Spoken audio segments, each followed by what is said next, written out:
C'est maintenant l'heure de rejoindre notre collaborateur chroniqueur à Fan de Sport, Marco Hood. Marco, ça va bien? Bonjour Luc, ça va très bien, merci. Comment tu trouves notre nouveau logo, notre nouveau décor? Ça, superbe. En fait, on se sent comme dans le vestiaire, puis c'est là qu'on se sent... En fait, je me sens mieux dans le vestiaire que dans un studio de Est-ce que ça sent le vestiaire aussi? Non, ou... ça sent très propre. On est très bien. Marco, on va débuter. Tu vas nous surprendre cette semaine en parlant de football en début de chronique. Ben oui, Luc, même si je te disais que je n'étais pas un expert de football, je regarde du football à la télé. Je suis tombé sur plusieurs bons matchs récemment. Principalement, on fait un petit clin d'œil au sport collégial et universitaire. Tombé sur un excellent match de football récemment où est-ce que Laval visitait Montréal. On connaît la rivalité entre les deux universités. Hein? C'est les deux meilleures équipes au Québec.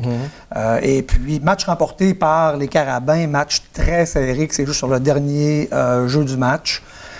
Je sais que les puristes vont nous dire que le football, c'est un sport américain qui devrait jouer avec 4 essais, puis la plupart des experts vont jurer que par ça. Toutefois, j'ai écouté beaucoup de football canadien cet automne, puis les 3 essais amènent quelque chose que je trouve vraiment intéressant, là, sur le fait que on ne peut pas tellement courir. Il faut étirer le jeu. Absolument. Chose intéressante avec le football universitaire, ça ressemble un peu au hockey junior majeur, en fait, je peux faire le parallèle. Les défensives sont un peu moins bonnes, beaucoup de points qui vont se marquer. C'est excitant. Très excitant. Donc, on peut inviter nos auditeurs à regarder les prochains matchs. Dernier match de la saison, la fin de semaine du 26 octobre. Et puis 2 novembre, demi-finale et 9 novembre, finale de la Coupe Dunsmore. Et la Coupe Vanier qui a lieu à Québec aussi prochainement. Toujours de football. Marco, on va rester dans le sujet. Tu nous parles un petit peu des Alouettes aujourd'hui aussi? Parle un peu des Alouettes. Même principe. En fait, je m'attendais absolument à rien de la saison des Alouettes. Non, c'est vrai. Compte tenu là, que la vente, fin de la saison de l'année passée, qui se termine un peu tout croche. Changement d'entraîneur en milieu de saison. Moi, je m'attendais carrément qu'on remplace tout ce personnel-là pour le début de la saison. Très surpris de voir qu'on recommence avec le même DG, même coach, Mike Sherman, en début d'année. On congédie le coach au mois de juin, je ne comprenais pas. Alors, Carey Jones renverse la vapeur, et puis là, on est quoi? On est 9-7 là, actuellement. Assuré de faire les séries. Oui, c'est quand même une bonne nouvelle. Hein? On ne sait jamais ce qui peut arriver en série. En fait. Tout à fait. Puis on veut voir les Alouettes gagner. J'étais triste de voir qu'il n'y avait plus de monde non plus dans les estrades. Je pense qu'ils remontent la pente de ce côté-là, puis c'est super excitant. On va changer de sport, Marco. On va parler un petit peu de la saison, début de saison difficile du côté des Marquis dans la Ligue nord-américaine de hockey. Début de saison difficile. En fait, j'écoutais Bob Desjardins qui s'inquiétait pas. Je pense que Bob sait qu'il y a beaucoup de ressources. On en parlait avec lui récemment. Un gars d'expérience. Un gars d'expérience. Ils ont beaucoup d'attaques, très bonnes défensives. N'empêche que la saison a débuté en fin de semaine à Sorel. Vous allez voir, d'ailleurs, nos auditeurs vont voir des images à la télé. Donc, présentation générale, présentation des joueurs, conférence de presse du nouveau commissaire. On met l'accent sur le fait qu'on est une ligue propre. Et on semble un peu mal s'entendre, je pense, entre le commissaire et les proprios, qui eux autres veulent donner un spectacle. Et là, on assiste à une mêlée générale en fin de première. La raison pourquoi je voulais t'en parler de la mêlée générale, Luc, c'est que concrètement, quand je regarde les images, moi, j'ai sursauté sur le fait que c'était pas un geste qui méritait qu'on vide les balles. Non, absolument. Alors, il y a une historique entre ces deux équipes-là. Sorel perdait le match 0-2 à la maison, son champion de la Coupe Verdure. Et je n'aurais pas jusqu'à dire que c'était collé du banc, là. Mais moi, j'aurais pas vidé le banc en voyant Étienne Brodeur qui frôle à peine Cédric Desjardins. C'est Sorel qui ont, c'est pas pour être chauvin, mais je pense que c'est Sorel qui ont débuté les hostilités aussi. Là. Oui, parce que il y a des coups qui ont donné on ne mettra pas tout le blanc du côté de Sorel. Il y a des coups qui ont été donnés par les défenseurs de Jonquière. Mais concrètement, je pense que c'est le premier joueur a quitté le banc de Sorel ou le banc des punitions. Donc, suspension de Gabriel Paquin-Boudreau, 4 matchs, parce que lui a quitté le banc aussi.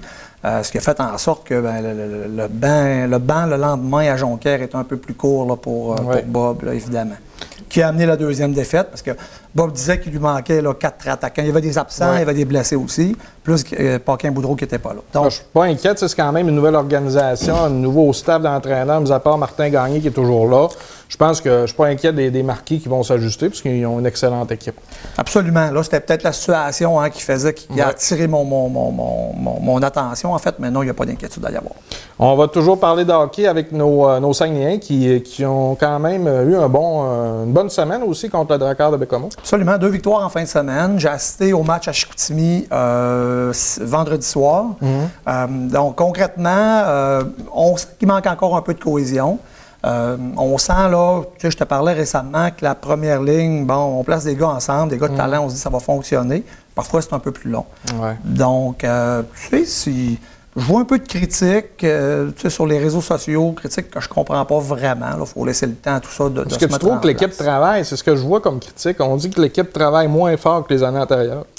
Ben, moi, je pense que, comme on le sait, tu as coaché aussi, Luc, hein, c'est difficile de faire comprendre, d'être constant au niveau du travail. On ne se préparera pas tout le temps, c'est peut-être le lot en début de saison. Je pense que c'est ce que Yannick disait. Là. On va travailler sur le processus, on va mieux se préparer de façon à mieux être tout le temps rivalisé, peu importe qui on affronte. Donc, on affronte Sherbrooke, Rimouski ou Drummondville. On les a vus perdre 5 doigts à Drummondville, puis je pense que Yannick a perdu patience à ce moment-là. Bien, peut-être qu'on ne s'est pas bien préparé contre une équipe contre Drummond, qui pourtant avait, je pense que c'était leur 5e victoire en ligne. Donc, effectivement, il y a peut-être un peu d'inconstance là, à ce niveau-là. Il y a encore des jeunes joueurs dans ce club-là. Hein? On se parlait de ça, puis concrètement, le match de vendredi, moi, il manquait Rochette, puis il manquait Ducharme. C'est 2 attaquants du top 6. On attend, on ne peut pas faire de miracle à ce moment-là, puis il faut que les gens comprennent ça. Je pense qu'il est tôt encore. Yannick Jean peut évaluer son équipe encore jusqu'aux fêtes avant de faire des transactions.